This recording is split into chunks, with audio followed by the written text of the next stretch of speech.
Right now, we are facing some we're at a critical point as far as needing funding for the actual upkeep of the building because it's like 50 something years old. It was a hospital originally. And so it has all of the original cast iron plumbing fittings and stuff like that. So over a period of time, of course, they're going to break, and then that's going to be catastrophe. So we're trying to take care of some of those issues. Replacing, I think it's a P trap is what they call it.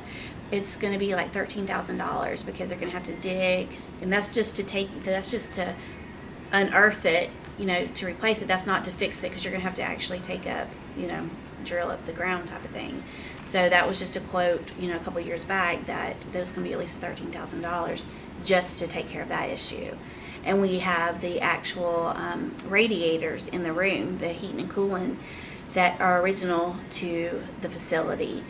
And we can't get any parts for those because they're so old. So our maintenance man pretty much has MacGyvered them so they can function, but they're not necessarily energy efficient stuff. And that's why we've looked, and we have issues with the energy or not enough power to facilitate like regular air conditioner units. So we have to we're looking into it, but one of the solutions was like the 115-volt split system, and that would replace them. They're energy efficient. We have one in the chapel and then one in the hallway. That way it would better cool the residents' rooms because that's where we have the main air in the hallways and stuff like that. We don't have central heat and air. They didn't have it back then. So, and we don't have the proper space to have ductwork, I guess, up front or up top to do that. So that is an obstacle. We desperately need flooring for the common areas. It is very old, and I would love to get the new this really durable like laminate. I don't know exactly what it's called, but it's waterproof, skid proof, and stuff like that. It would be great as far as sanitary purposes and people who have wheelchairs and all. It's just really, and it looks, I love it, it's very much would make the place look better, refreshed and stuff like that.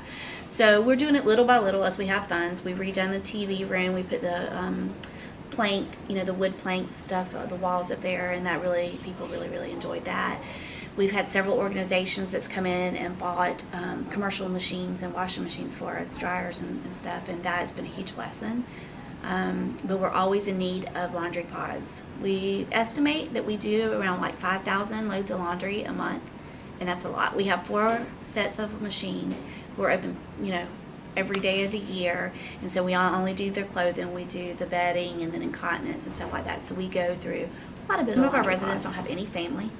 Some of them were taken in by what is it called, APS type of thing, that they were placed in here, so they're restricted to see some of their family members.